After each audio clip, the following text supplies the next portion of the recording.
Greetings, greetings, greetings. Osio, Polito, Mabriqua, Sakpase, Sakafet, Shalom, Aloha, Watagoan. This is Chief Kalanago with a video.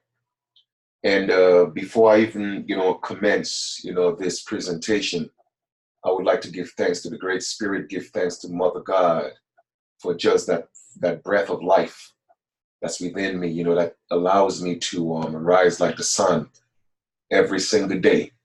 It's a beautiful continuation of life, and I'm enjoying my journey. I would like to thank my ancestors. Thank you for being a part of me, allowing me to be a part of y'all, and I appreciate you. I honor y'all. Thank you. And thank you for using me as a vessel to do what needs to be done in the flesh. Finally, I would like to thank those of you who are going to receive this message, who are going to hear this message. Hopefully you share it.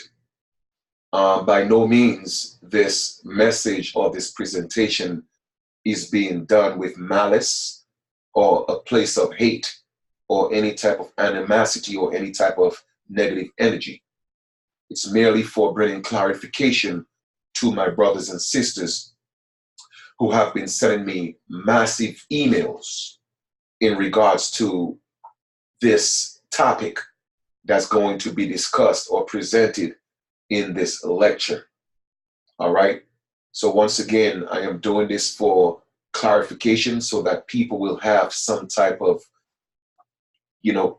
point of reference to start doing their research, or to at least start, just some information so that some of their confusion will start making sense. So in this video, I'm going to talk about Moor. Who is a Moor? What is a Moor? Where did Moors originate from? That's what we're going to talk about. And I'm going to break down a few things for you. All right. Now, I realize that we have a lot of brothers and sisters or people in the Americas, mainly the American mainland, which is the United States, that consider themselves to be Moors, or who identify as Moors. And if that's who you are, then by all means be who you are. So I am not here to tell you that's not what you are not. Everyone has a right to self-identify. Just like how people have a right to call themselves Black if they so choose. Everybody have a right to call themselves African American if they so choose. However, by identifying as certain things or accepting certain classifications in the United States, it could mean different things for different people. So hopefully within this video, it will bring some form of clarification. All right. So Moor. And I am looking at the etymology of the word Moor. Now, the Moors that are here in the United States, they are very, very big on etymology. All right. They are very big on etymology. As a matter of fact, before I ran across any videos from Moors or people who identify as Moors, I didn't know what an etymology of a word was. I knew definitions, but not etymology. So I'm thankful for that. Okay. I personally think, and that is just my own opinion, that a lot of our brothers and sisters here in the Americas, particularly in the United States, they are American Aborigines. They are original people of the Americas, but I think most of them, or a lot of them, are caught up in the paradigm of being called a Moor. And I will tell you for what reason. Because Moors have information. They were privy to certain information, especially when it came to civic and information regarding nationality and identity. So a lot of people gravitated to that. Also, like I said, they have information on civic, and a lot of our people got into legal situations. And Moors were presenting, remedies all right, where brothers and sisters could have used to deal with certain legal situations. So I personally think that a lot of our people gravitated to that. Now, when it comes to a religious perspective, that also is another one, because a lot of our people get into legal situations and they end up getting incarcerated. All right. Back in the days, I don't know about now. I have never been to, to prison, so I don't know. But I was told that in jail, they always give you a Bible and a Quran. All right. I know in hotels they put a Bible. I've never seen a Quran, but the truth of the matter is, our people are, by nature, we are a spiritual people. All right. But when that was taken from us, and I'm talking about spirituality in terms of what you would, you would kind of compare to religion, right? That was taken away from our people, and religion was forced upon us. All right. And a lot of people, wanted something to be a part of. And when you see brothers and sisters doing things and moving in a direction, all right, that seems to be uplifting and of goodwill, why not? By all means, people tend to want to gravitate to those type of energies. So I'm just giving you reasons and scenarios. I personally think that a lot of our brothers and sisters became Moors. Not that their family told them they were Moors. However, they did it because it is something that they subscribe to, because they got caught up in the whole paradigm of being a Moor. Now, with that being said, others may as well be Moors. I don't know. Only they know their lineage and their genealogy. But for all intensive purposes, or all intended purposes, let us look at the etymology of the word and break it down, and let us look at where Moors come from. Because once again, and I know a lot of people may say, well, that's a long introduction. All it's important, it's relevant, okay? Because we have to get a true foundation and the basis of why I'm going all there and giving you a history or a summary of why I think a lot of our people are caught up in the Moor paradigm. All right. Now, an etymology of a word is the root of the word, the origin of the word. And once again, Moors are very big on origin. So why are they always not going to the etymology of Moor when it comes to the word Moor? Every other word, it's okay to go look at the etymology. But when it comes to the word Moor, for some reason, it's always being evaded. I wonder why. But the etymology of the word Moor. Now, when we look at Moor as a verb, all right, it says to fasten a ship in a particular location by cables. So we're not going to look at the verb, right? Let us look at a noun, because what's a noun? A noun is the name of an animal, place, or thing. So we are not going to call our brothers and sisters animals. We are not going to call them things. So I'm assuming that it's safe to say it's the name of a person. All right. So here we have a group of people who identify as Moors, and they are promoting, okay, and telling everybody that the theory, to me, it's a theory that the entire, as long as you are of a darker hue, or your complexion is dark skin, so-called dark skin, brown or dark brown, that you're Moor. That every so-called brown skinned person of the world is a Moor. And I am here to tell you that's not the case. That's a fallacy. All right? That is untrue. There are many ethnic groups in the world who are of the brown skin complexion, and they don't call themselves Moors. They have never identified as Moors. All right? It's the same thing like saying every dark skin or brown skin person in the world is black. We might as well use that, right? You might as well say every brown skinned person in the world is a Negro. Once again, they're just terms and classifications that are given to a certain demographic of people based on other people's perception. Okay? And all that comes from colonization.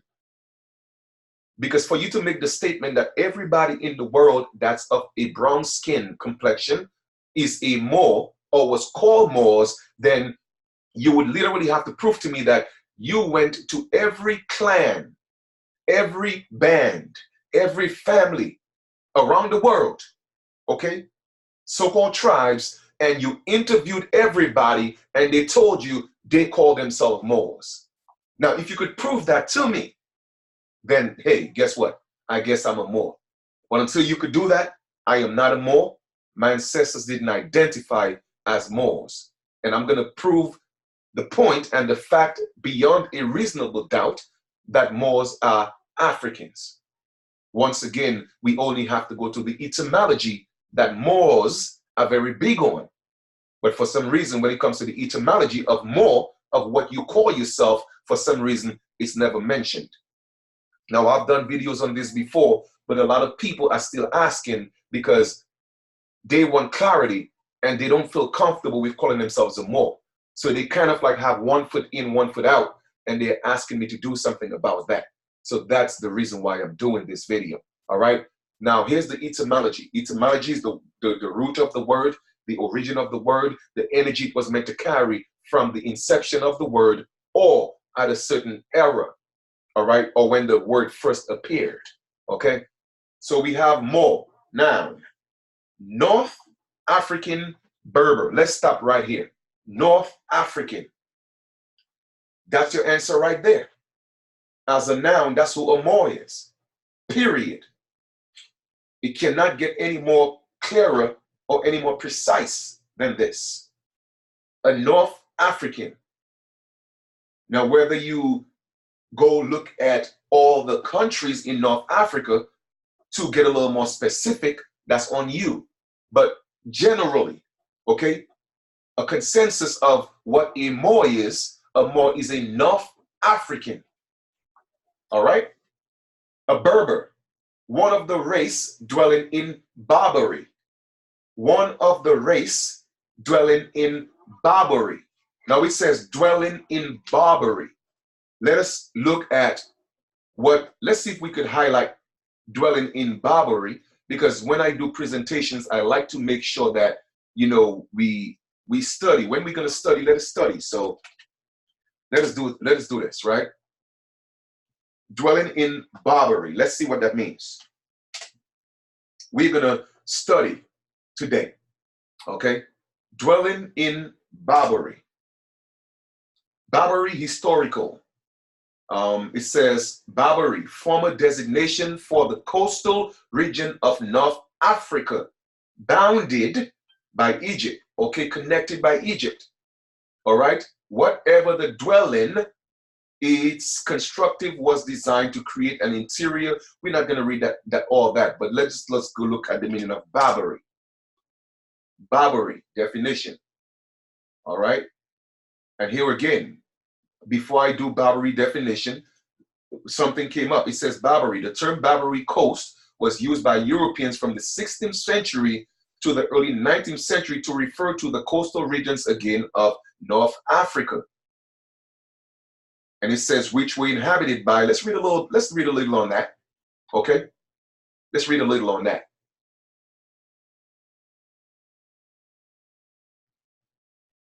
I mean, I didn't plan on letting that be part of the presentation, but you know what? I'm just going to flow. I'm just going to flow with it.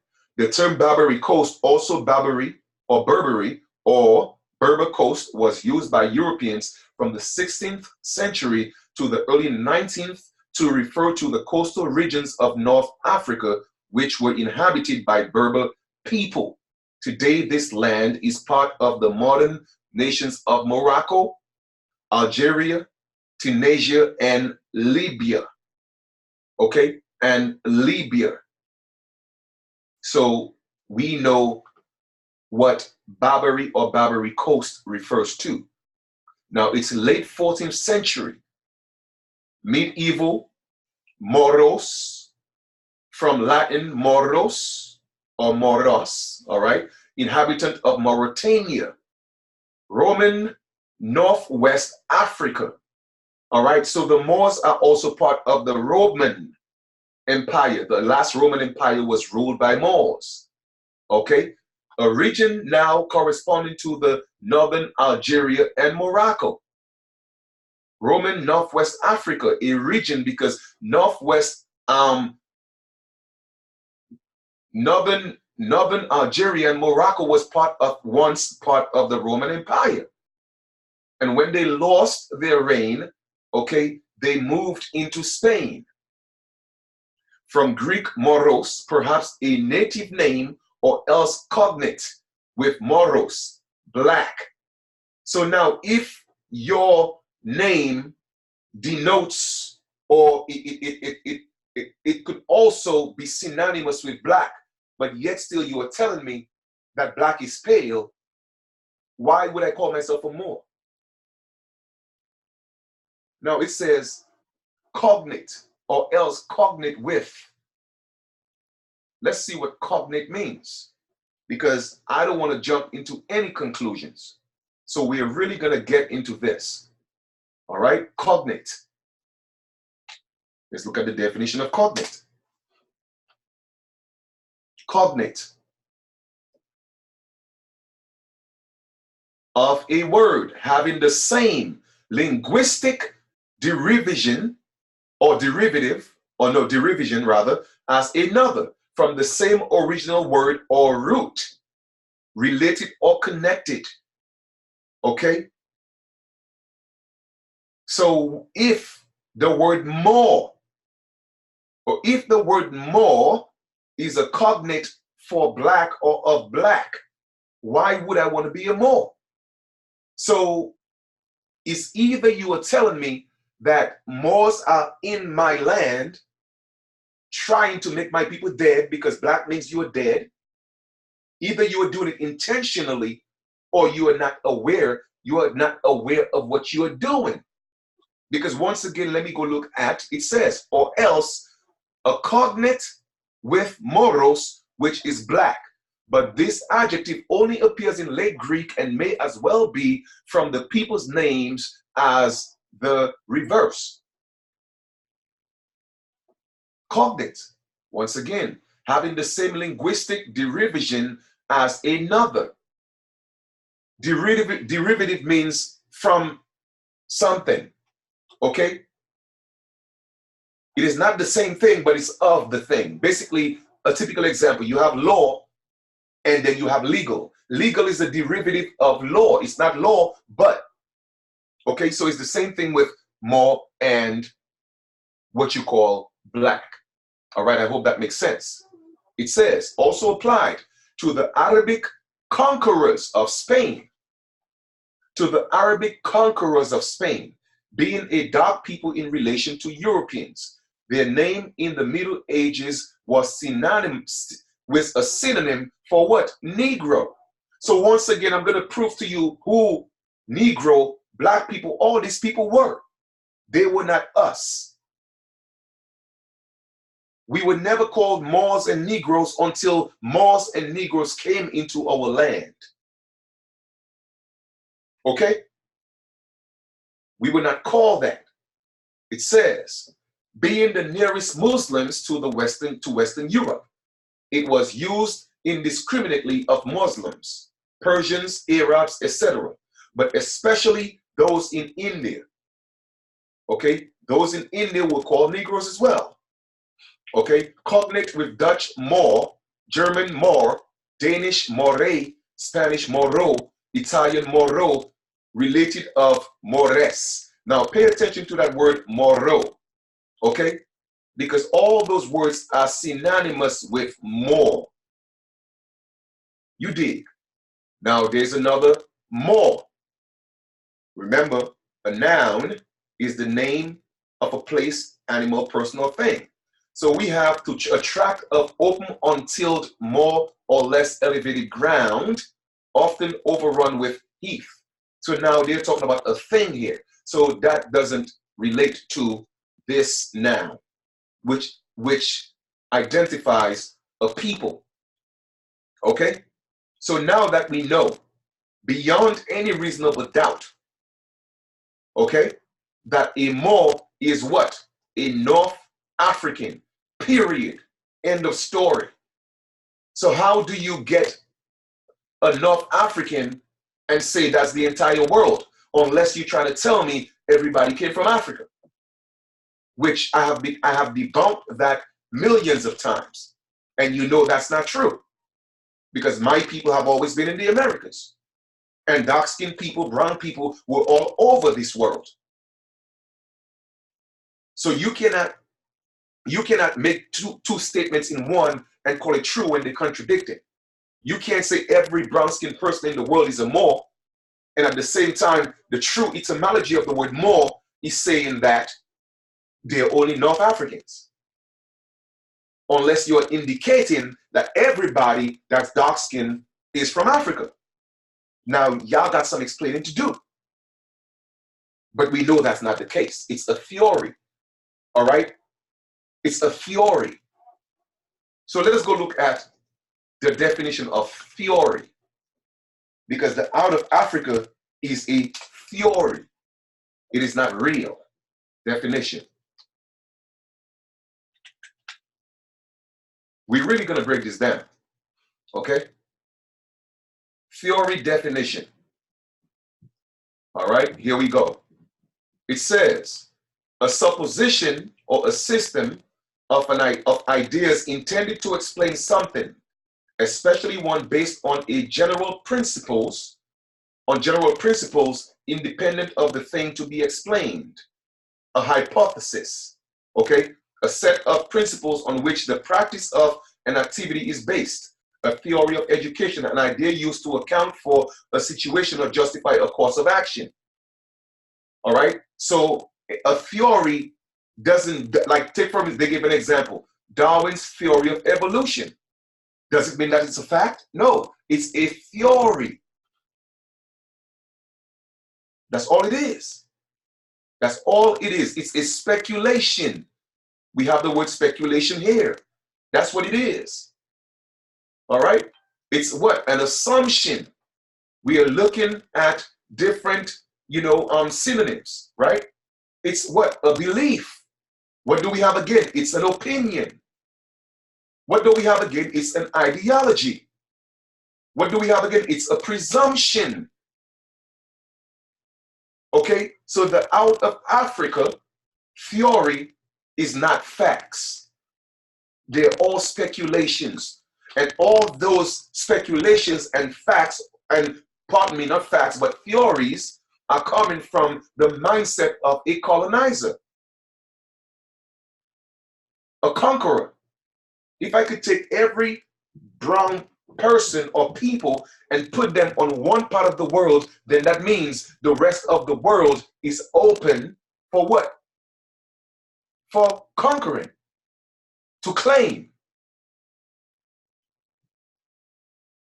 So we have to go deeper in our thinking as to what we are looking at and what we are dealing with and the mindset of the people that's giving us those theories. Okay? So we have more. The next word we're going to look, remember I told you, look at that word moro in Italian, moro in Italian.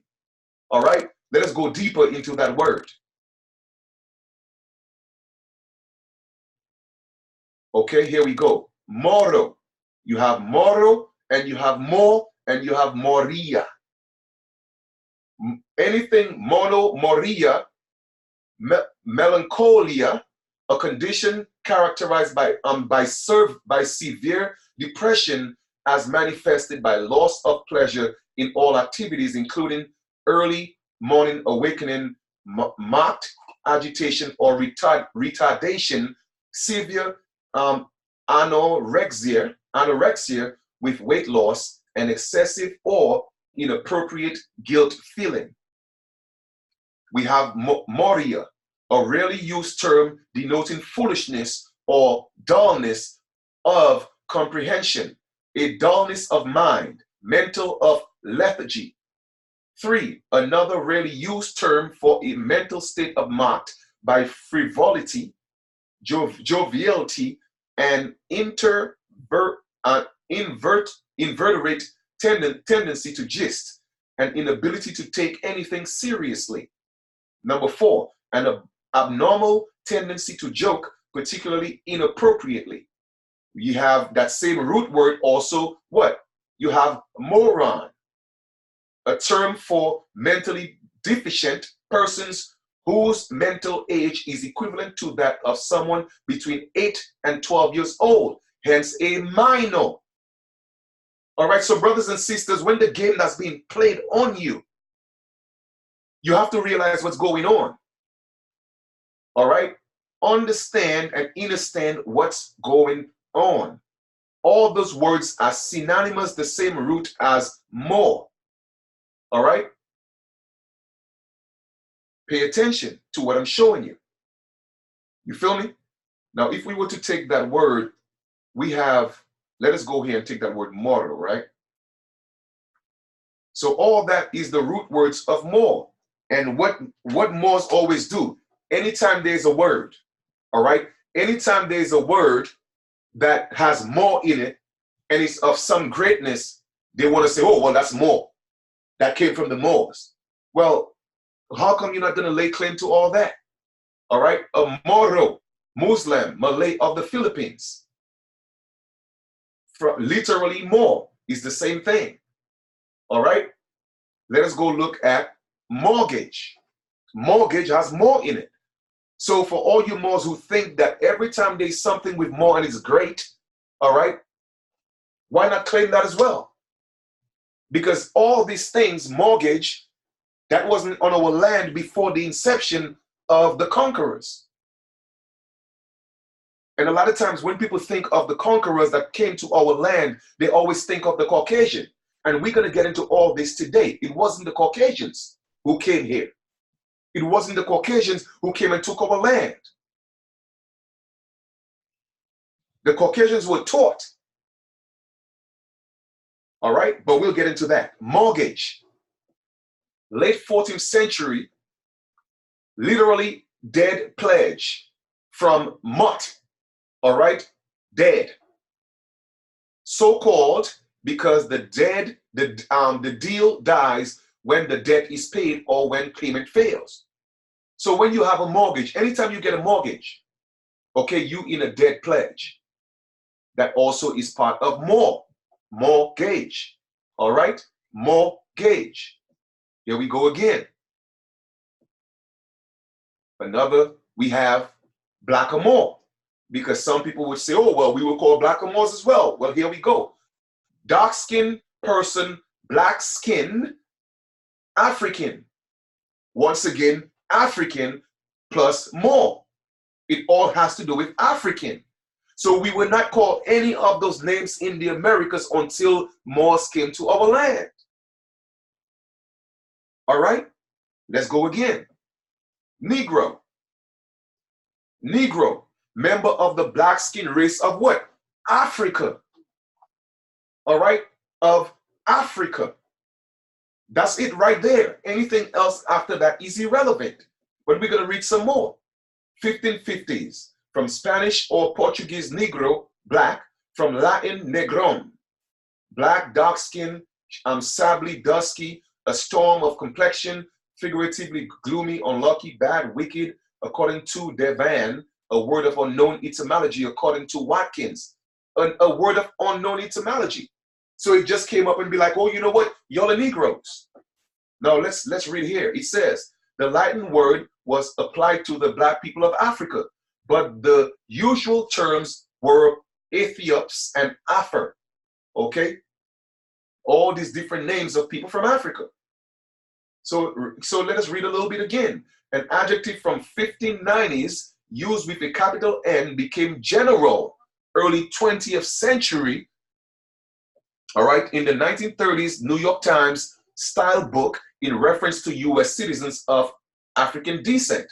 Now they say that of African descent, but we already know that we ain't African Americans. You feel me? So at the ending of the day, that didn't happen until what? The generally in the 20th century, that we were called Negroes. So once again, our ancestors, our people did not call themselves Negroes or Moors. And that's facts. All right? Here we go again. Meaning African American vernacular. Let us go look at the definition of vernacular. Once again, I'm not thinking that anybody's dumb or stupid. I'm just going to break things down the way it's supposed to be broken down. All right? Because we're going to read and we're going to study to understand. Because our people are in an identity crisis, and someone has to break this down and speak the truth. All right? The language or dialect spoken by ordinary people in a particular country or region. All right, so let's go back here to Negro. It says the English language as spoken by the U.S. blacks is from 1704. French Nègre is a 16th century borrowing from Spanish Negro. Old English words were Moor and Blackamoor, a Middle English word for Ethiopian. Okay, so once again, older English words were what? So therefore, Negro, Moor and Blackamoor is older than Negro. But it says what? A Middle English word for Ethiopian. Perhaps also Negro generally was Blueman. All right?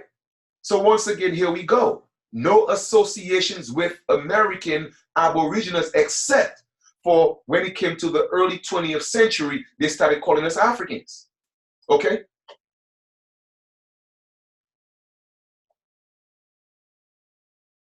So let us stop playing the games. Let us stop playing the games. Let us go a little further into study a short history of the Moors, because you need to know where these people came from, who these people are. All right? And we're going to put all this together, and we're going to put the numbers together. Grenada.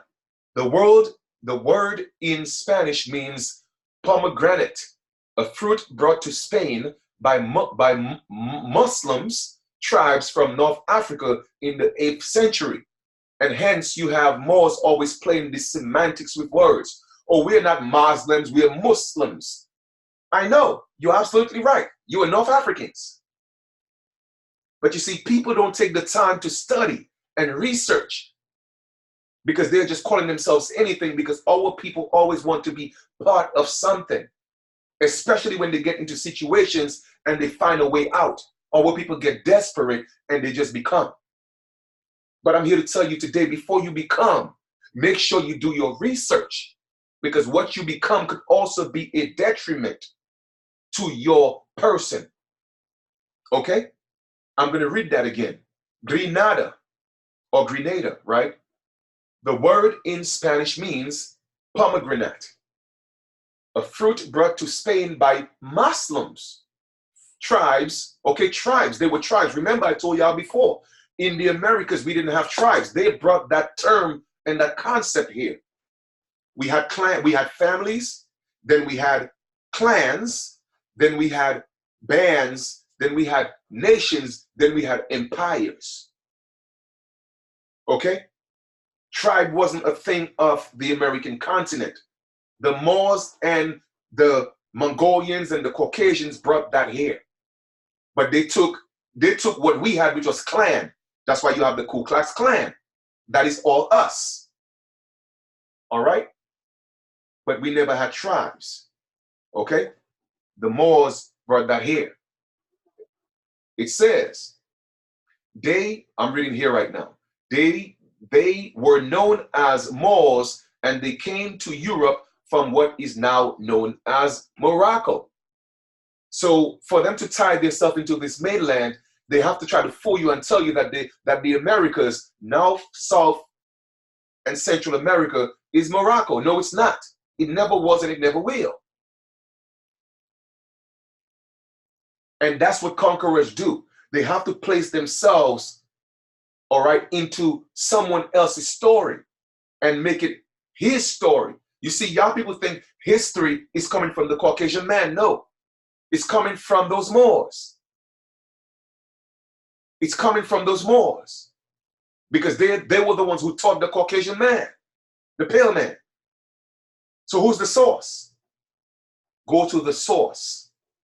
Okay?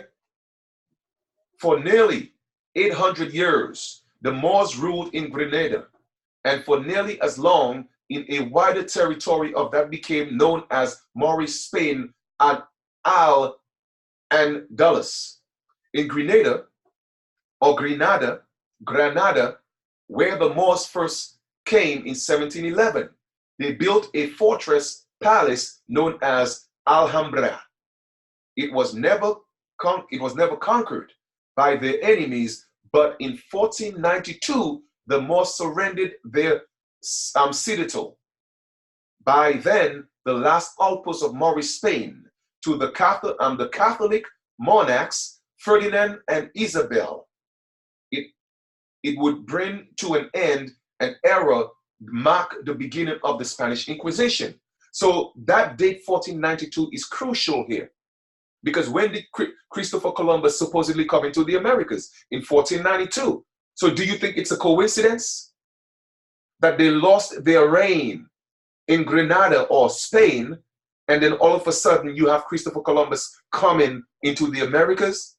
Come on, brothers and sisters, like, why do people want to ignore all these facts? Numbers don't lie. You know, letters may lie, but numbers don't lie, because 1 + 1 is always going to be 2. I don't care where you go. Okay? So at the end of the day, look at the numbers. Look at the numbers. They were the ones who came here when they lost their reign.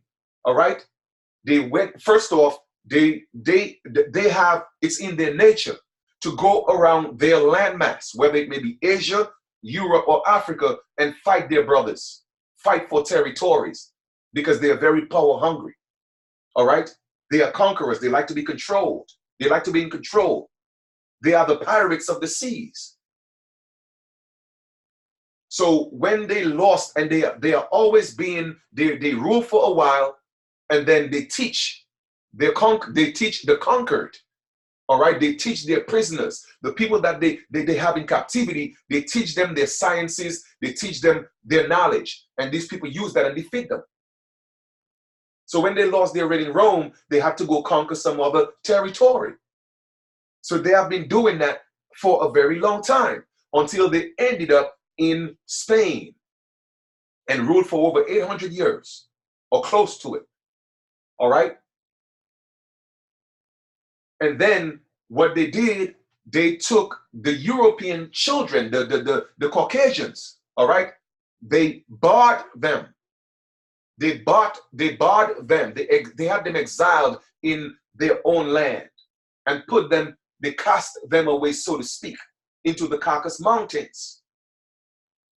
But what they did was, within that rule of 800 years, they went and got the Caucasian woman, and they left the men in those caves. Now, those men resorted to bestiality because they had to get off. So they resorted, or they were, you know, taking part in bestiality, sleeping with each other. That's where all this stuff started. But they took the women, and they brought their women and made them concubines. All right? And they started having these mulatto children. Now, you have to keep in mind, a generation, a lot of people think a generation is 100 years. No, a century is 100 years. A generation is only between 20 to 25 to 30 years. Okay, what is a generation? Let me put that. How long is a generation? How long is a generation? All right, check this out. Let me see. Generation is all of the people. I want to see how long is a generation. What is the time frame of a generation? Here we go.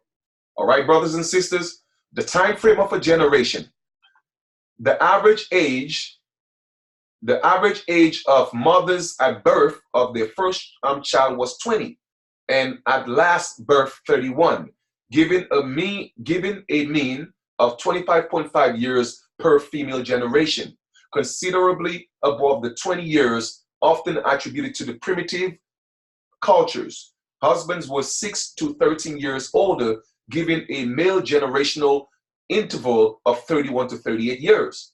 So when it comes to the male, a generation, okay, or a generational interval rather, is from 31 to 38 years, because most of the times the men are older than the women, and the women generational interval is from 25.5 years or 20 to 25.5 years.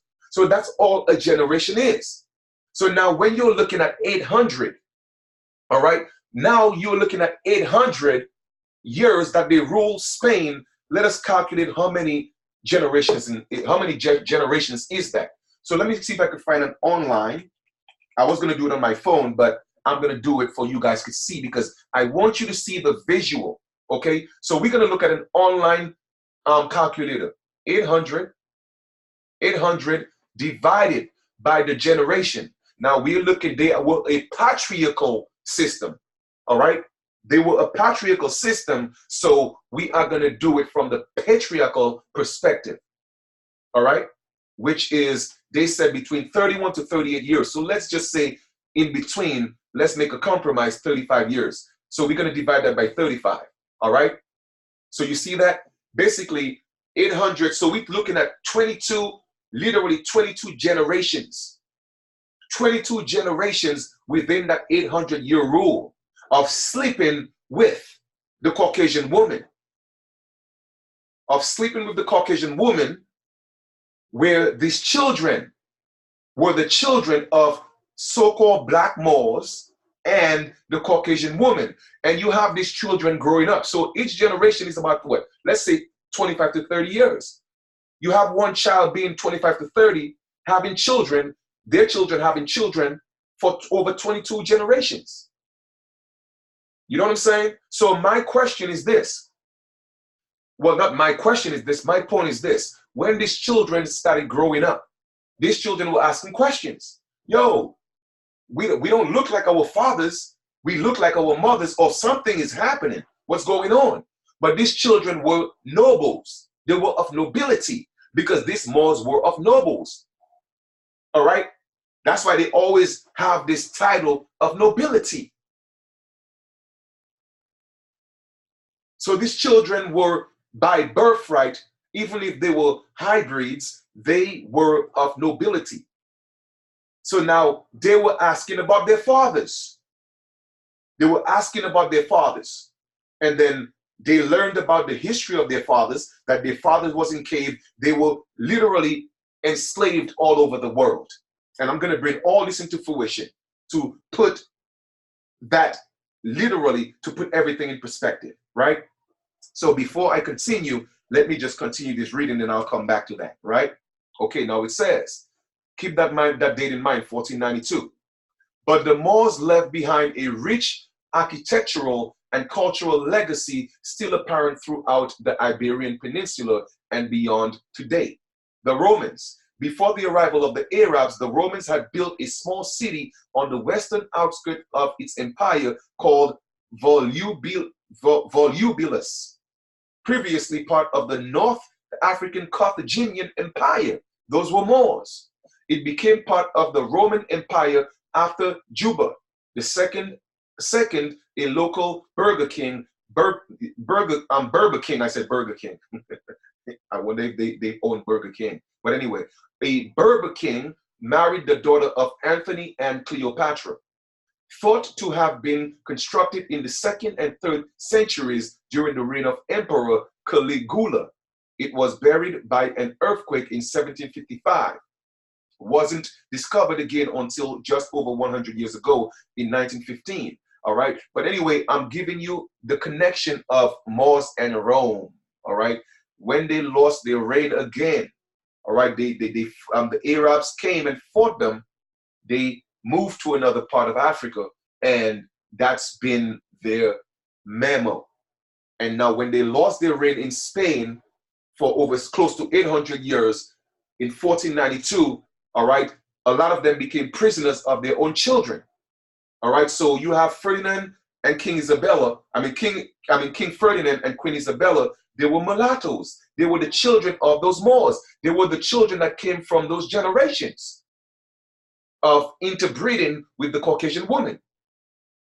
You feel me? So these children say, oh, nah, man, we got to go get our parents. Eventually, we want them. So they went and got their fathers, and they taught them what their Moorish fathers taught those mulatto children. All right? And they learned the skills, they built armies, they learned self-defense, and they rose and they fought against their fathers. And they defeated their fathers, and they wanted them to know what it felt like. Right? What y'all did to us as your children, we want you to know what it felt like. So they enslaved their fathers. They enslaved those Moors. And a lot of them fled. Some of them went back to Africa, and a lot of them came here into the Americas. All right? But we'll get into that. We'll get into that. All right? Here we go.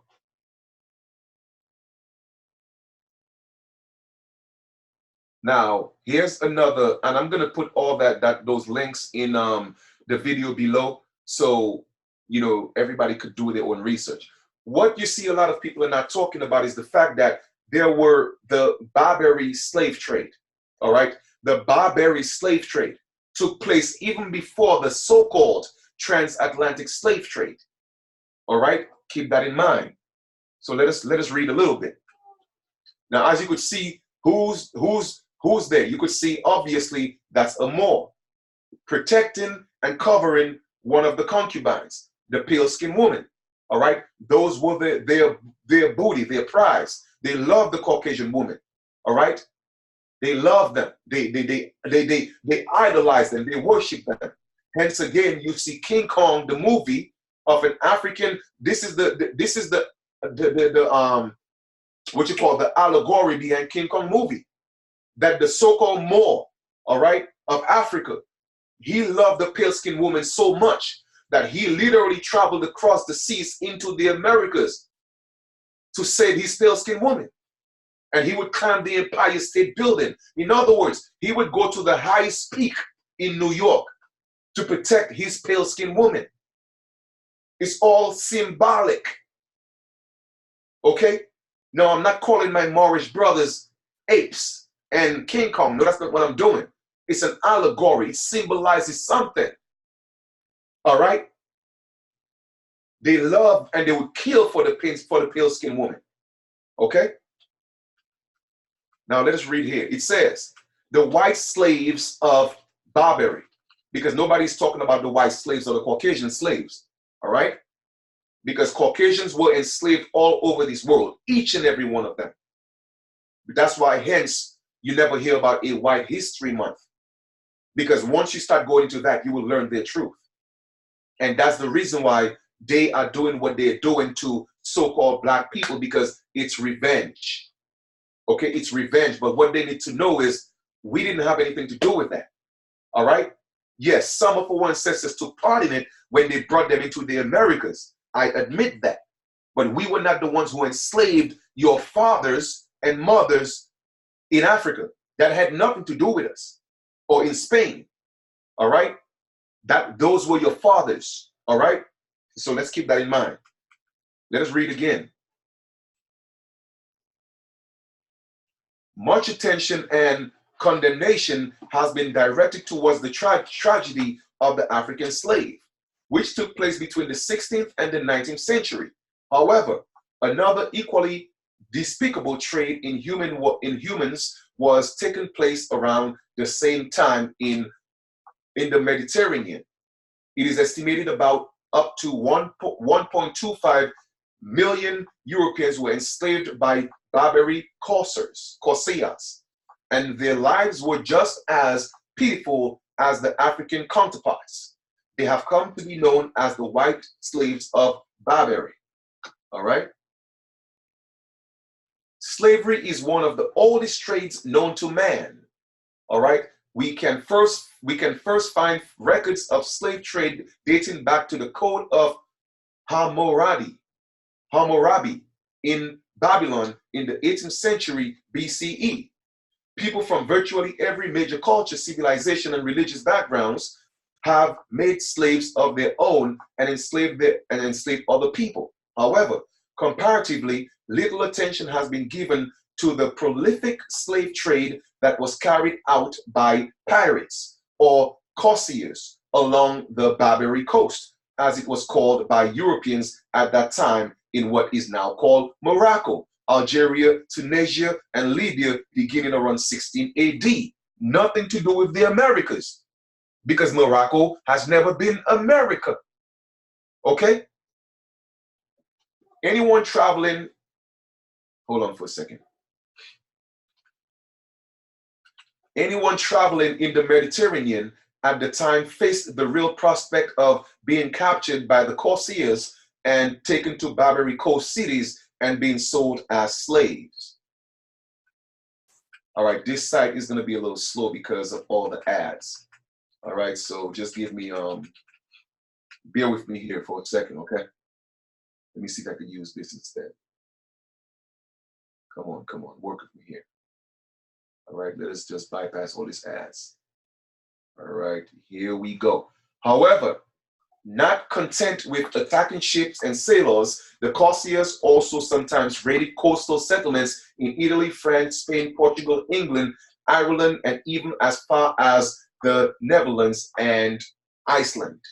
They landed on unguarded beaches and crept up on villages in the dark to capture their victims. Almost all the inhabitants of the village of Baltimore in Ireland were taken in this way in 1631. As a result of this threat, numerous coastal towns in the Mediterranean were almost completely abandoned by the inhabitants until the 19th century. Now, let us make sense out of all this, because you see, a lot of people don't think.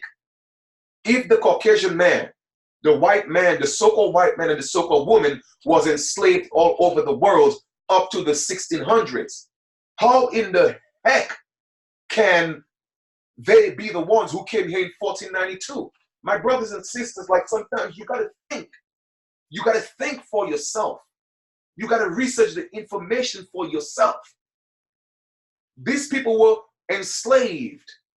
These people didn't even have all this education until they were taught by the Moors. All right? Even the mulatto children, it was their mulatto children that was literally trying to save them, fighting their fathers, which was the blackamoors and the Moors. The mulatto children were fighting their so-called black fathers to free the pale side of their lineage, of their ancestry. Okay? Come on. The sacking of Baltimore. All right, let's go here for a second. The raiding of the coastal village of Baltimore on Ireland's southwest coast is one of the more horrific acts performed by the Barbary corsairs. At 12 a.m. on 20th June 1631, over 200 corsairs armed with muskets, iron bars, and sticks of burning wood landed on the shore of Baltimore and silently spread out, waiting at the front doors of the cottages along the shoreline and homes in the main village. When a signal was given, they simultaneously charged into the homes, pulling the sleeping inhabitants from their beds. 20 men, 33 women, and 54 children were dragged into ships and began the long journey back to Algiers. Upon arrival, the citizens of Baltimore were taken to slave pens before being paraded before prospective buyers. Chained and nearly naked, men were typically used for labor and women as concubines, while children were often raised as Muslims, eventually forming part of the slave corps within the Ottoman army. All right, so like I said, they love this Caucasian woman. They love the pale-skinned woman. Who do you think is promoting all this interracial marriage right now? Y'all better stop. Y'all better wake up and realize what's going on. All right? So here you go. You see? All dark-skinned Moors right there. Captured victims arrived on the Barbary coast to be sold as slaves. But nobody's telling that side of the story, huh? Nobody telling that side of his story. But they want to fool y'all and tell us we from Africa. We ain't Africans. All right? The rise of the Barbary corsairs. In the 13th and the 14th centuries, it was Christian pirates, primarily from Catalonia and Sicily, that dominated the seas, posing a constant threat to merchants. It was not until the expansion of the Ottoman Empire in the 15th century that the Barbary Corsairs started to become a menace to Christian shipping. So once again, you have to realize that it was the Moors. It was these Africans who created Christianity and Islam. Okay? They are the same people. It's like the Bloods and the Crips. They just have different ideologies. They have different signs, and the culture is slightly different. But they are all the same people. And they both brought both those religions here. So our people was thinking, well, one is the best, the other is the best. So let's choose the lesser of both evils, when the truth of the matter is none of that came from us. All right?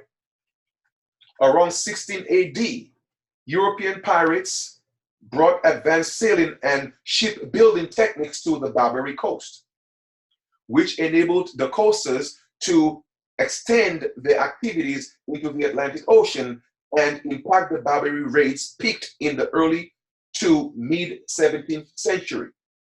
While the Barbary slave trade is typically portrayed as Muslim corsairs capturing white Christian victims, this is far too simplistic.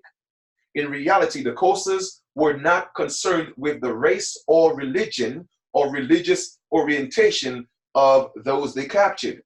Slaves in Barbary could be black, brown, or white, Catholic, Protestant, Orthodox, Jewish, or Muslims. And the corsairs were not only Muslim. English pirates and Dutch captains also exploited the changing loyalties of an era in which friends could become enemies and enemies friends with the stroke of a pen. So once again, it was all about commerce. All right. They found it attractive, that it doesn't matter where they was from. All right. They teamed together, and it was all about conquering and enslaving. It was a business. Think of it of the drug game today. You have your territory selling weed and somebody coming to impose. Now you fighting them, they fighting you, and you cannot beat them, they cannot beat you. And you say, you know what, listen, man, if we come together, we could make money together. Let's break bread. So that was going on back in the days with slavery, enslaving people. All right? Let us proceed. Like I said, the ads on this is going to slow it down, but we good. Here we go. One of the things that both the public and many scholars have tended to take as given is the slavery was always racial in nature, said historian Robert Davis, author of Christian Slaves, Muslims, Masters, White Slavery in the Mediterranean, the Barbary Coast, and Italy. But that is not true, he added. In comments which may stoke controversy, Davis claims that white slavery had been minimized or ignored because academics preferred to treat Europeans as evil colonists rather than as victims. All right, so here you go with some of the Berbers with their so-called pale-skinned slaves, right? The Barbary slave trade is typically depicted as Muslims capturing white Christians, such as in the artwork above, but it is not entirely accurate. All right, life as a Barbary slave. The slave captured by the Barbary pirates faced a grim future. Many died on the ships during the long voyage back to North Africa. All right, so you see, a lot of people are just thinking that slaves were just taken from Africa. No. All right, slaves were taken from the Americas, slaves were taken from Britain, slaves were taken from Europe, and were brought into Africa as well to be sold as slaves on those auctioning blocks. You feel me? So we have to put this in perspective. Now, I'm going to stop here. I'm just giving you more information to open up your mind. But what I am going to do is I'm going to show you the coherence, all right, the relation between 1492 and these Moors coming here. All right? They were the ones who came here. It wasn't the Caucasian man. They came here doing business as. So when they came, they were enslaved. Like I said, they were enslaved by their mulatto children when they took over in Spain. So some of them fled back to North Africa, and a lot of them were captured as slaves, as servants by their own mulatto children. Because in every war, there's captives, prisoners of war. So how are you going to tell me that no Moors were prisoners of war in Spain after their mulatto children whoop their butts. Is that what you're going to tell me? No. They became prisoners of war in Spain. However, some of them who escaped came and they were looking for opportunities because we were already trading with some of them, not all of them. Some of them knew of the Americas, of the far, far land, the land of milk and honey, the Holy Land. They knew about us, the land of streets of gold. So they went back to Queen Isabella and Ferdinand and said, hey, listen, man, you know what? I'm paraphrasing here, right? I know we got beef. We did this to y'all. Let's let bygones be bygones, all right? We got some new territory. We could make it the new world. Let's call it the new world. Give me some ships. Give me some sailors, and we're gonna go explore. We've been dealing with these people for a while. As a matter of fact, some of us know their local languages. So they came. When they came, we opened up our arms and invited them as brothers. Okay? We gave them some land. But the more land we gave them, the more land they were trying to take. Caucasians wasn't the one, because Caucasians at that point were still slaves, where their mulatto children were still trying to save them. I'm going to tell you exactly when, at what point, the majority of the Caucasian men and women were freed finally. Okay? Let's go to the next one. Let's go to the next one. Here we go. World War I. In the 19th century, all right? It wasn't until the 19th century. Now, let me see if I could go down here and let me see if I do a little reading here, because I know they're talking about, give me a second, brothers and sisters, while I digress. I know they were talking about the condition of how the Barbary slaves were being treated. You see? Look, all those slaves, I have to go back to that to show you, all right, that they were being beaten. All right? Now, let us look at, and I'm glad I came back to that, all right? The end, okay? The end of the Barbary corsairs. Corsair activity began to diminish in latter part of the 17th century as the more powerful European navies started to force the pirates to cease attacking their shipping. All right. However, it wasn't until what? The first years of the 19th century that the United States of America and some European nations began to fight back more fervently against the Barbary pirates. What does the United States of America have to do with that? Because guess what? Until the 19th century, because they were the descendants of those Caucasian people that were enslaved. Brothers and sisters, let us put all this together. That's why the ancestors tell me, you know what, Chief, now go back. Because you're missing one key point to connect everything together. So now, it wasn't until what? The 19th century. What happened in the 19th century? Let's go back to that slide right there. World War I. So it wasn't until World War I that the United States had to go fight these Barbary pirates to free their ancestors or their people, because they needed help now to bring them into the United States.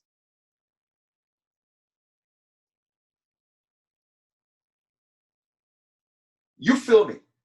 Because when they first came here, now I kind of jumped ahead a little bit. So let's digress a little bit, right? When the Moors came here, we opened up arms. Now they started wanting some more land. We gave them some more land. They still wanted some more land. Then all of a sudden, our ancestors realized, you know what? Nah, these people are not friends. They're not brothers. They look like us, but they ain't us. They're calling us brothers, but they're not acting like they are our brothers. So our ancestors started resisting. The Moors didn't like that. So they started fighting our ancestors. All right? They couldn't beat our ancestors. All right? They couldn't beat us. Now, let us go here again. Let us go look at the chronology. The chronology of American Indian Wars in the United States. All right? Let us go look at the chronology of, or a timeline of, American Indian Wars in the United States. Right? Let's see if we could, again, we just putting everything, we just tying everything together, right? So all this could make sense. I don't want to jump. Okay, this is from the History Channel. I don't want to do the History Channel. I more so just want, now look at the History Channel, right? Look at all these so-called Indians. I bet y'all never seen this before, the American Indian Wars. Who do you see the complexion of these Indians are? Show me the natives here. Show me a $5 Indian. Like I said, Chief Kalanago is going to drop this truth for y'all. Who you see fighting these Caucasians? Hmm? Yes, the Aboriginals, the Caucasian, the copper-toned, the brown-skinned American Aborigines. Look at right here.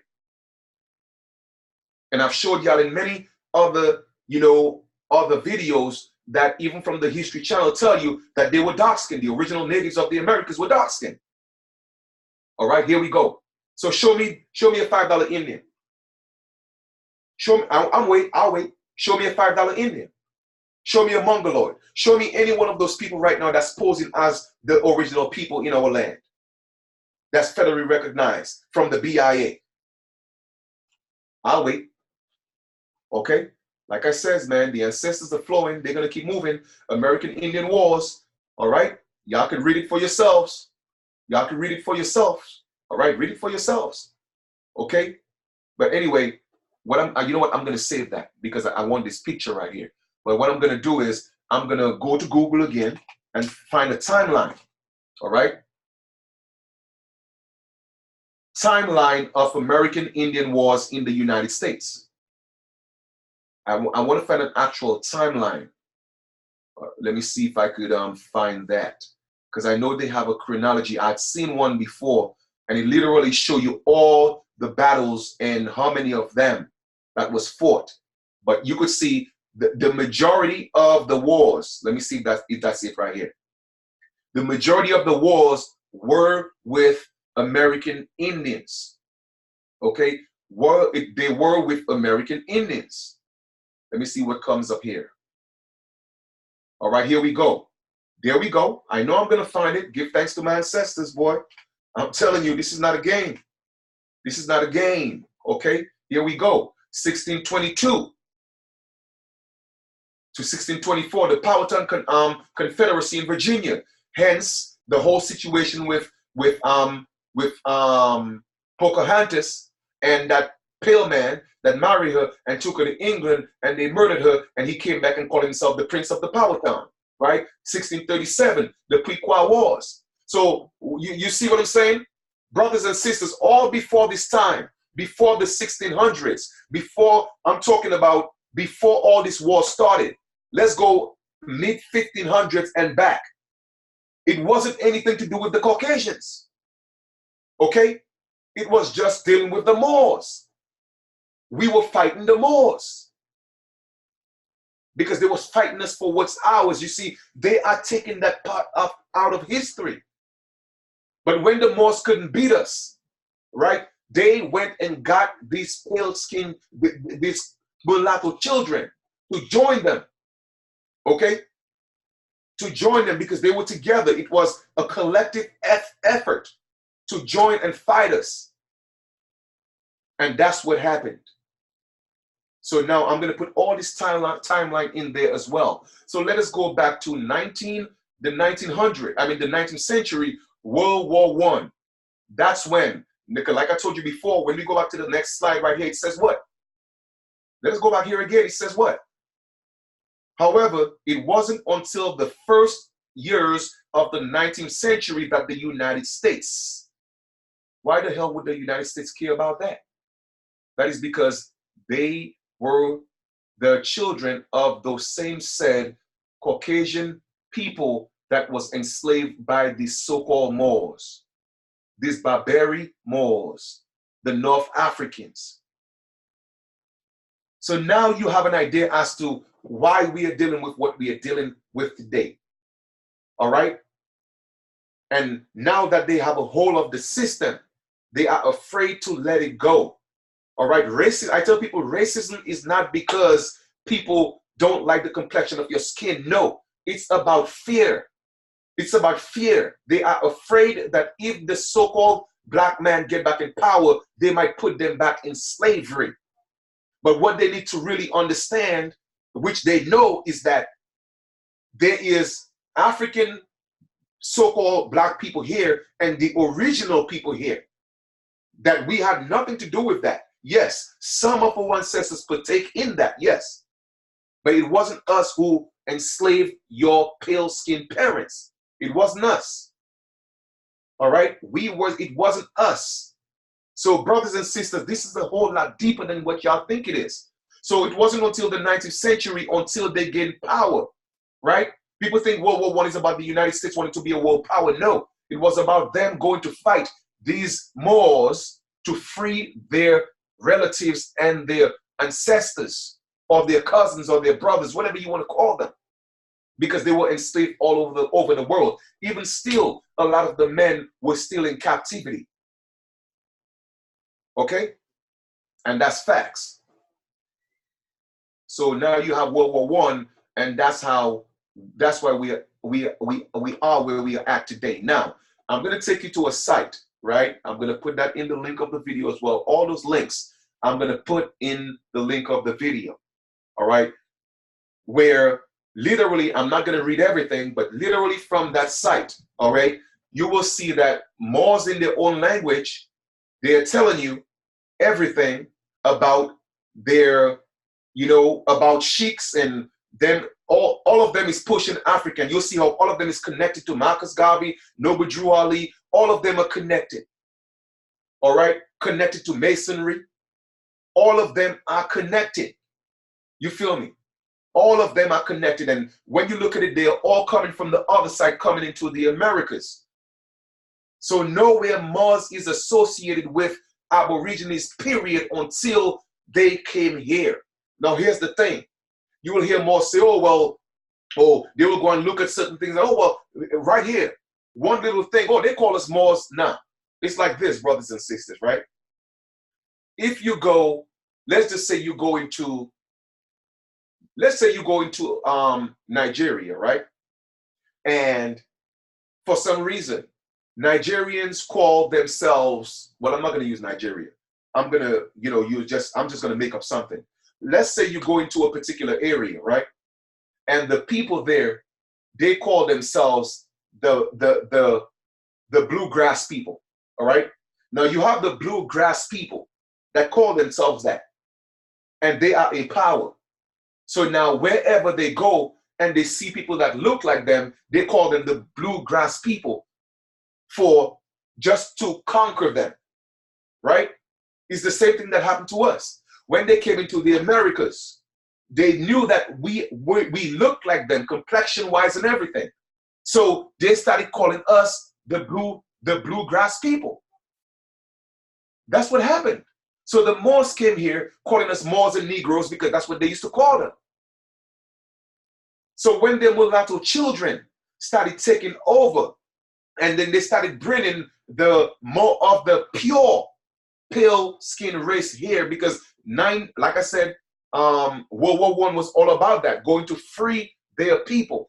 So when they brought them here as immigrants, all right, then the system started to change.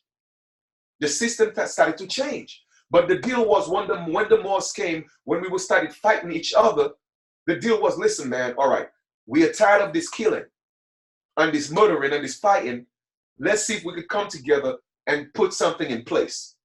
That was the deal. They were supposed to deal with us from a government to government basis. We're gonna give y'all a 10 square mile area in Washington called Washington, D.C. to do your commerce. That ain't got nothing to do with us Aborigines. You're gonna pay us taxes, we're gonna sign treaties. Brothers and sisters, all the original treaties were with the Moors. It wasn't with the pale man. It was with the Moors. But you see, the Creator don't like ugly. Whatever you do, it's going to fall back on you. So they didn't honor any of those treaties. So they fought us, and they allowed the pale man to help them. But the pale man turned back and did what? The pale man turned back and enslaved them with the help of their brothers and sisters in England and in Spain and in all different parts of the world. All the Caucasians came together and said, you know what, nah, we're not going to forget what you did to our forefathers. When y'all kicked us in the Caucasus Mountain, all right, treat us like animals, and then you took our women and slept with our women. Now, we're not going to forget that. Caucasian men don't forgive. Okay? They don't forgive or forget. So that's why we are in this situation we are in today, because they are lumping everybody, regardless whether you're an American, Aborigine, American Indian or not. As long as you're brown skin, they call you Black and African American. So now you have the Moors trying to make a resurgence of their empire, of what they lost or what was taken from them. So now they want to tell all of us we are Moors and going around giving you paperwork for you to call yourself a Moor. But the United States know who is who.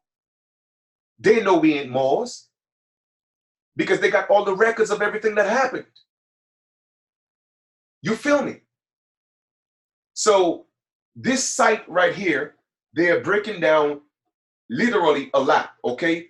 They're telling you about all these people, and everything is tied to Africa, okay? Where they came from Africa, where they may be from, you know, East Africa, Northern Africa, West Africa, wherever.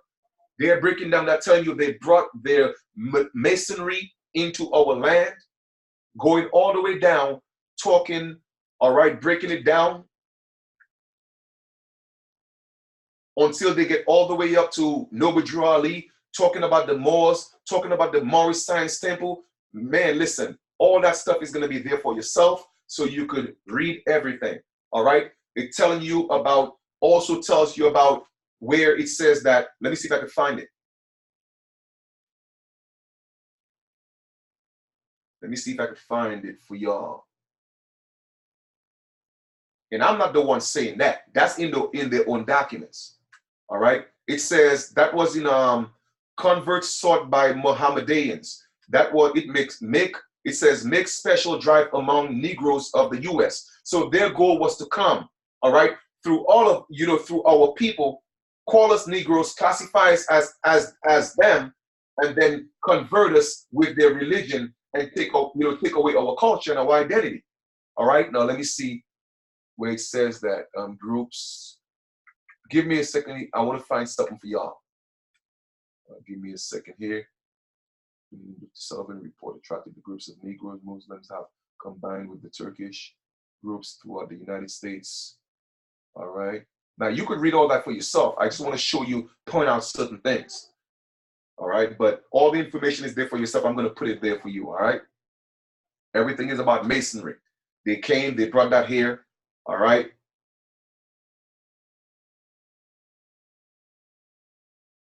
Give me a second. Give me a second. Even this dude right here, he's a pastor.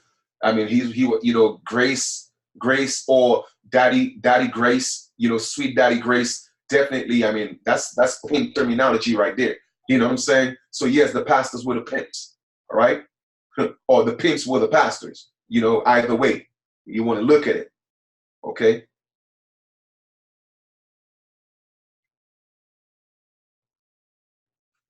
I'm trying to see if I want to find something for you guys. Was born, Bay, slave, husband. Let me see something on the Bay official. She was born, married by Bay, the Bay was, and also right in here, when you read it, it's gonna tell you that the Bay and the L, all right, all those titles that they use, it is not Muslim. It is actually, it came from, I think, it came from the Hebrew Israelites, I think, or something like that. But the El and the Bay it didn't come from Muslim. Noble Drew Ali got it from the I think it was because he wasn't always practicing the Muslim faith. He actually grew up as a Baptist or something like that. But it's actually all that's in there. All right, and the El and the Bay came from that. All right, so keep that in mind as well. When you read, you will see that in there. Okay. Give me a second. Give me a second. Give me a second. Give me a second. Give me a second. Give me a second. Give me a second. And once again, guys, I'm not mad. Like I said, when I speak, I speak and I teach with passion. So it's coming off a little bit strong. So that's just all it is. All right. By no means I'm attacking Moors. I'm just, if that's what you want, that's what you want. But the truth got to be told. All right. You are Africans. All right. Period. Let me see the rise. Let me see nationality. No, nationality, ordinance of nature. Give me a second here. There's something I want to, I'm going to find it. Because I read this thing twice. Okay. Actually 3 times because I did a bill with a brother and I went through it. Look, Marcus Garvey, they were all connected. They were all connected and came here with this agenda to tell everybody we're from Africa and want to take over land, you know, to classify us as Africans. Okay. They are all connected. They are all connected. Look, Marcus Garvey right here was also a Mason.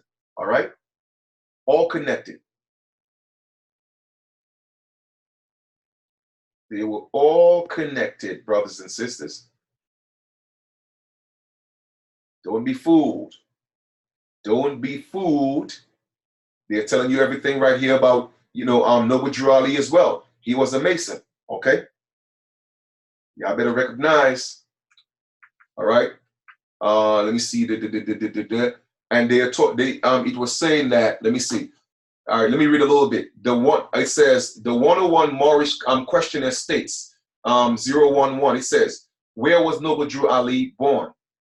In the state of North Carolina, 1886. Note, the Charlotte Observer, dated Sunday, August 15th, 1993, stated that North Carolina in 1690 reported that the presence of Moors and that they are the ancestors of people erroneously called Melanesians, right? Now, when you look, Melanesians are Scottish people. When you read in this same site right there on this same document or this same article, you would know what the Melanesians are, right? It says, Dr. Barry Fell, Howard University, introduced his book, Saga Africa, the descendants of Muslim visitors of what? It says what?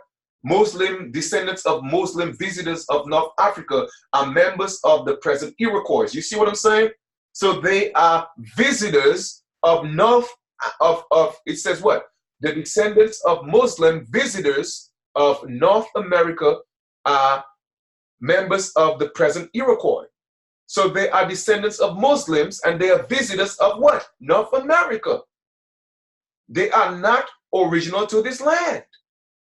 They are visitors of North America, and there says what? They are members. So they became members of what? The Iroquois, the Cherokee, the Algonquin, Anasazi, the Honokam, the Olmec Native, the people, the Choctaw, the Washita, etc., etc.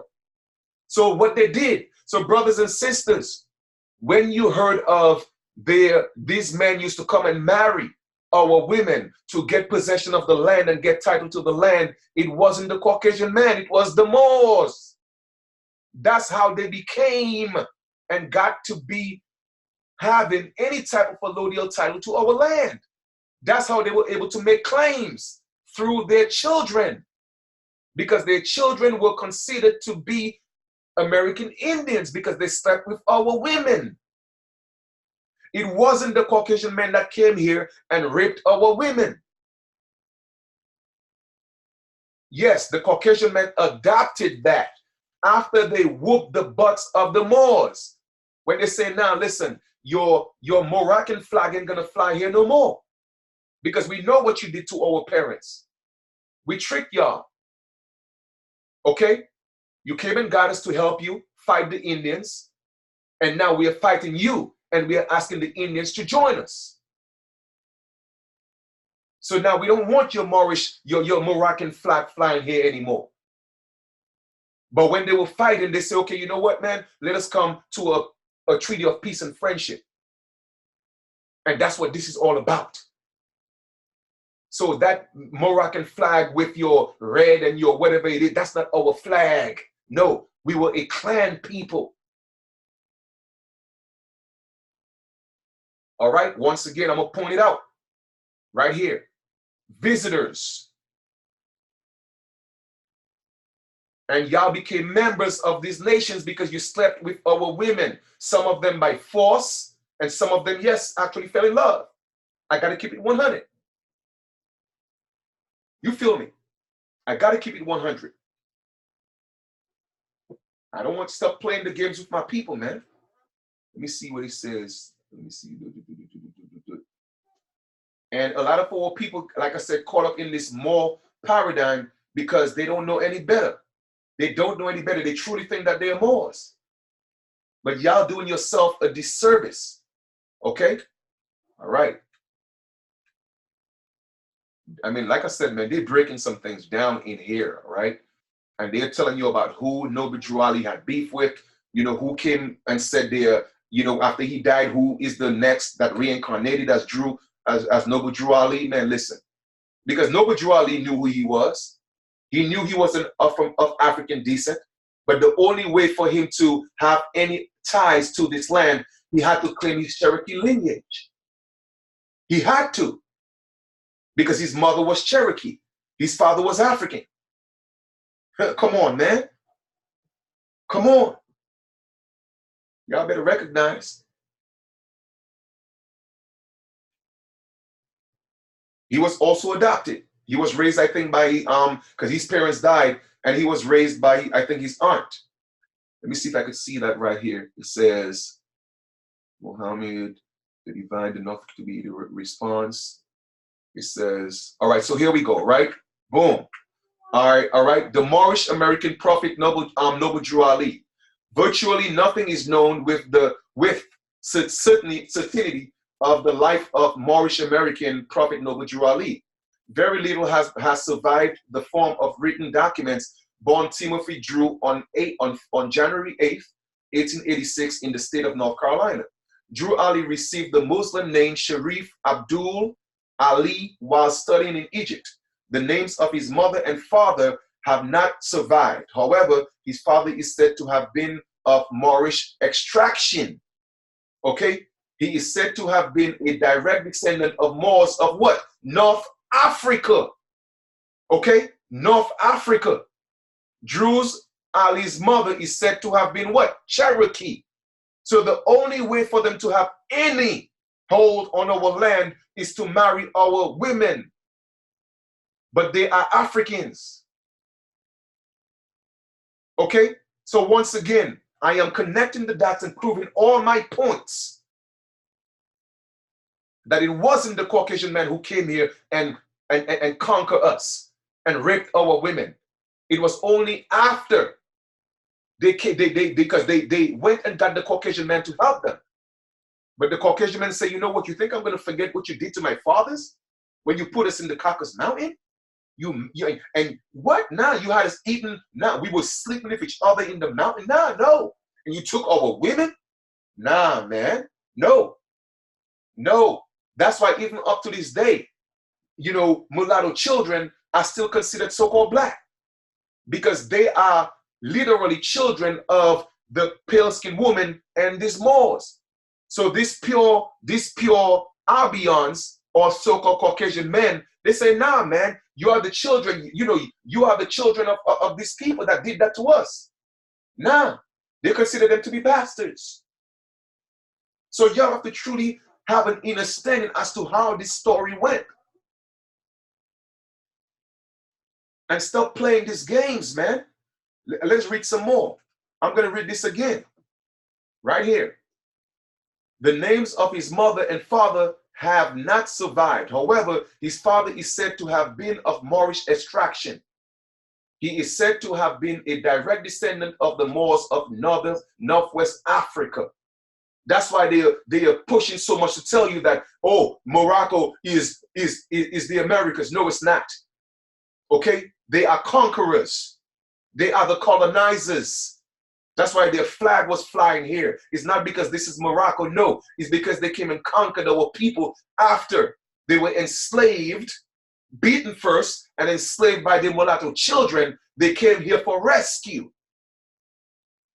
And after we rescued them, they turned their backs and deceived us to conquer us back in return because that's in their nature. Now, not every Moor is a dirty glass Moor. Okay, so I have to make my disclaimer. Not every Moor is a dirty Moor. You have some Moors that are telling the truth. Noble Drew Ali was telling the truth. What Noble Drew Ali was trying to set up was the fact that he knew that he had African descent and he was trying to create something for them to have right here in our land. I could respect that. I could respect that. So he knew he had to marry an Aborigine woman so that his people, his father's people, could have a say here. But a lot of these dirty Moors took the concept of what he created and turned it into something else. I got to give credence where credence is due, man. You know? Now it says, by the early 1880s, Drew family is known to have settled in Newark, New Jersey. However, it is in New York City that Drew family is said to have been taught by the great Muslim master adept, Arabic Hujat, Jamal al-Din al-Afghani, 1838 to 1897, who had come to visit the United States in the winter of 1882 to 1883. Al-Afghani is said to have been joined by his disciple and chief initiate Arabic Madhu-e-Asgar, Muhammad Abdu. The two Muslim missionaries, come down some more, missionaries, Arabic, had come to the United States to propagate the doctrine of ancestral and cultural pride, Arabic Salafiyah, under the banner of Pan-Islam. All right, Pan-Islam, Pan-African, the same thing, which is meant to ensure that the divine teachings of the ancestors are not forgotten among the Moors of what? North America. Okay, so there are people who came here, their children, and the Moors of North America. So they came to make sure that their religion, their culture, their ethics, their ideologies is not forgotten. Okay? Okay, the Moors of North America. Come on, man. And those are your own people telling the truth. So I want to see how y'all going to debate that. Now it says, to be sure, it is in response to the divine teaching of Al-Afghani. Anyway, it goes into all that and that. Now it comes down and it says, I'm trying to find something for y'all. All right, here we go. It says, with the arrival of Afghani, the Drew family became the chief supporters of Salafiyah, a pan-Islam at the hand of Al-Afghani, the Moorish nationalist movement. In this effort, Drew Ali is greatly influenced by who? Marcus Garvey, as well as the Hebrew Fallacy Rabbi Arnold Josiah Ford. All right, so Marcus Garvey influenced Drew Ali because they're all Africans, pushing that African narrative. Okay, and now it says what? With respect to the centrality and authority of Jesus, Drew Ali, like the Holy Prophet Muhammad, is acknowledged and principal Messiah. In the regard, Drew Ali is believed to be secondary prophet. Jesus held to the primary prophet. So they're saying that they believe that he's the prophet, etc., etc., etc. Hey, listen, you know what? It is what it is. I'm not here to disrespect the brothers, so that's what they call him. That's what they call him, right? It says, to be sure, both Jesus and Drew Ali are acknowledged by Moorish Americans as the realization and actualization of logos. For all humanity is endowed with the logos from its embryonic beginning. Because Jesus religion, Christianity, and Muslim and Islam is all theirs. It all came from them. All right? It all came from them.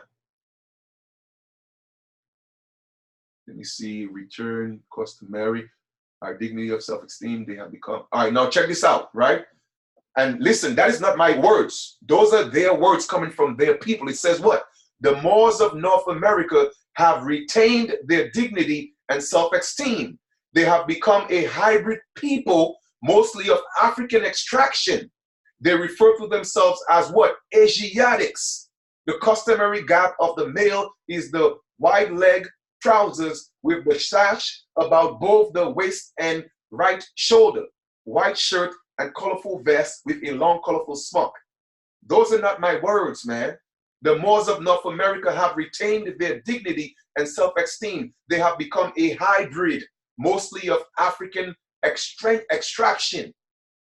they refer to themselves as what? Asiatics. All right? So they are a mixture of the ones that are here today, a mixture of American Aborigines and what you call American Indians. Okay? So y'all stop playing the games, man. Stop playing the games with my people. All right? Because a lot of y'all call yourself Moors and you don't know what you're talking about or what it means to be a Moor.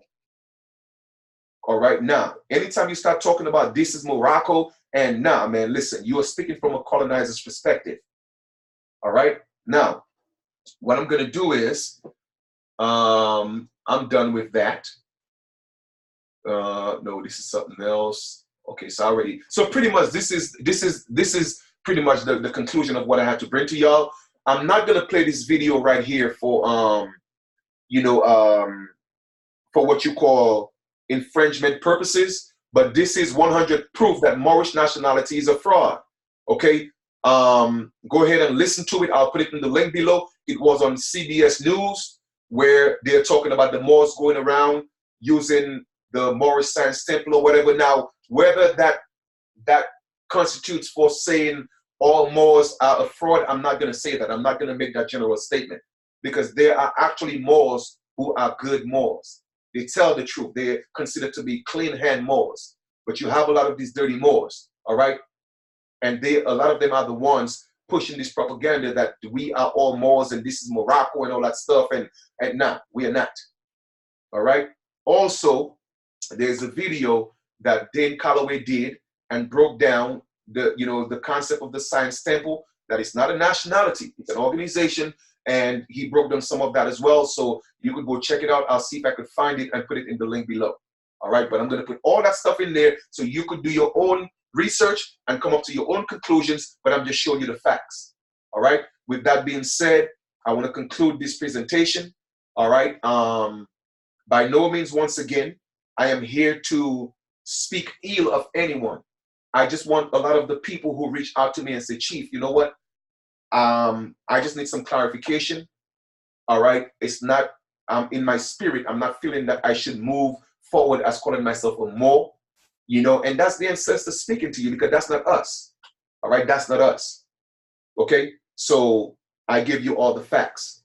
So now you do as you may with the information. And that's all I got for you. For those of you who want to support the work that I do, my Cash App is going to be in the link below. Please support. All right? Please support. And like I said, we got work to do, because the whole concept of everything right now is that we are still a colonized people. And a lot of people are working together. Like I told y'all before, this is like a puzzle. All right? A puzzle that's well put together. And in a game, it's one of them games where you have all these different levels and you have to fight at every different level until you win the game. Right now, we are at the last stage of the game, and the last stage of the game is the Moors.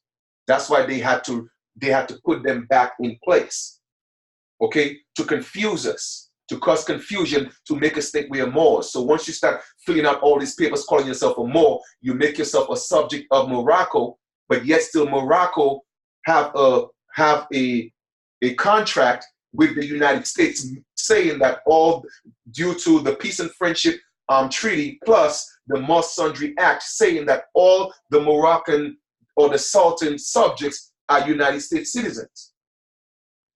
Okay? So now they are tricking you into pulling yourself back into the jurisdiction of the United States by calling yourself a Moor and doing these papers calling yourself of Moorish nationality or Moorish American. So y'all better peep the game and know what's going on. Now, some of them know the truth, and some of them, honestly, they don't know. They really think they're doing the right thing because that's what they know. So I'm just trying to open up your mind so you could see this for what it is. Okay? See this for what it is. If your great-grandmother didn't tell you you was that, then you are not that. And still do your research. Okay? Because they are trying to rise, all right? Trying to rise to build back this Moorish empire to fight the Pale Man for what the Pale Man, the revenge the Pale Man took on them. But they have nobody to blame but themselves. You did it to the Pale Man. He only doing what you did to him. But now we caught up in the mix because y'all on our land. All right? The melting pot. So y'all decided to come into the melting pot to cause all this confusion. But we have always been here.